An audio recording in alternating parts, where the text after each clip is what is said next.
Baik. Kemudian melanjut lagi Dokter Cakra, selama ini kan citra masyarakat di daerah sering digambarkan dengan minimnya fasilitas pendidikan dan tentunya kesehatan ya dok ya. Apakah memang faktanya di lapangan di daerah itu seperti itu dok? Mungkin Dokter Cakra yang bergelut langsung di daerah bisa memberikan penjelasannya. Seperti apa dok? Fakta seperti itu sudah berbeda ya. Di sini semua orang bukan di sini saja. Artinya selama internetnya ada, kemudian signalnya baik, informasi, kemudian knowledge itu sangat mudah untuk didapatkan. Hanya saja memang kembali lagi itu, apakah informasi ini sangat bisa dipertanggungjawabkan, itulah yang mereka hanya mencerna. Apa yang ada, apa yang diterima langsung dicerna. Nah, kemudian tentang minim fasilitas, tidak juga begitu. Artinya di daerah itu fasilitas untuk primer itu baik gitu loh.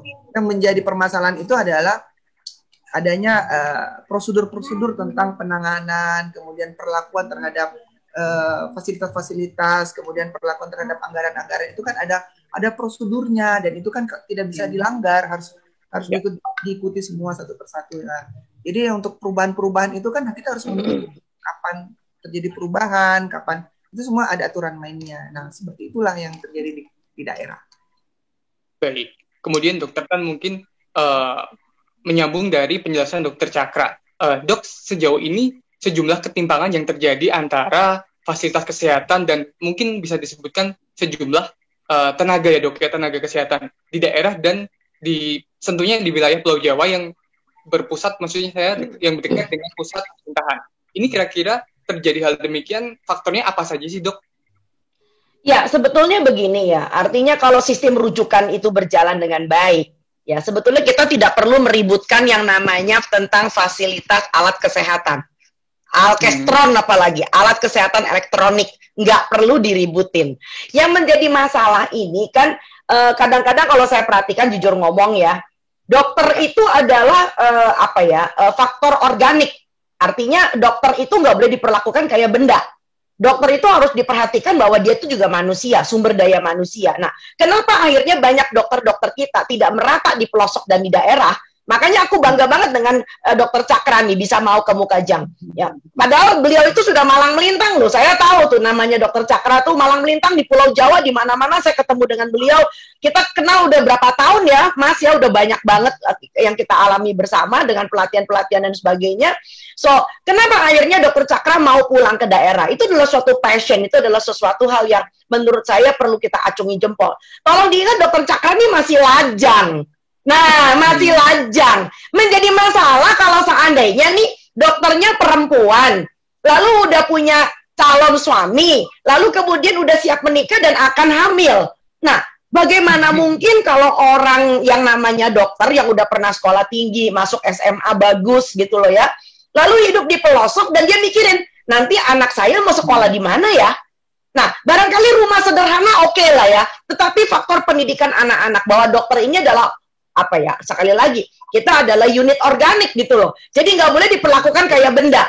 Nah, ini menjadi masalah adalah kenapa banyak dokter kita akhirnya tidak mau ke daerah.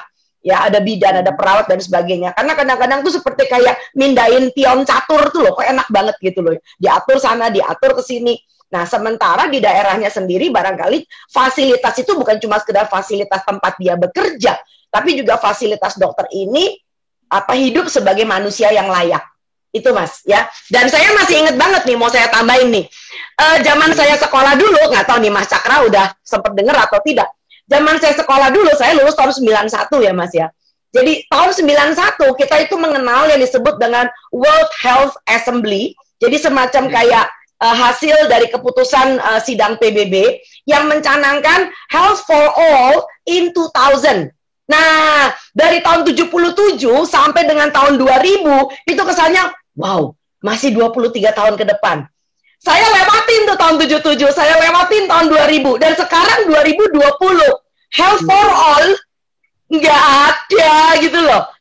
Ya, ini udah lewat 20 tahun, bahkan dunia aja nggak bisa mencapai yang katanya health for all. Nah, menyambung yang Mas Cakra tadi ngomong ya, bahwa informasi itu kenceng banget, apalagi dengan adanya sinyal, adanya fasilitas telekomunikasi yang udah gencar sampai kemana-mana. Nah, yang mengerikan adalah di Indonesia, kita masih sebatas kesehatan itu cuman bicara tentang pengobatan.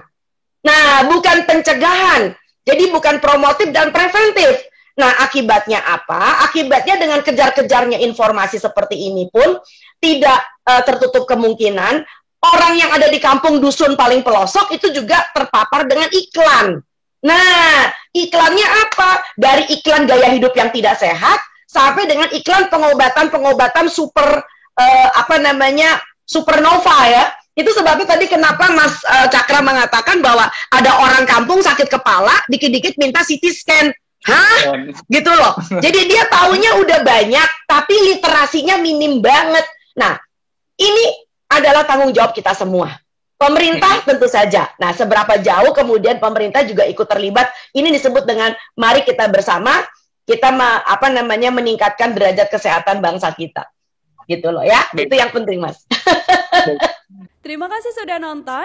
Jangan lupa like, subscribe, dan share ya.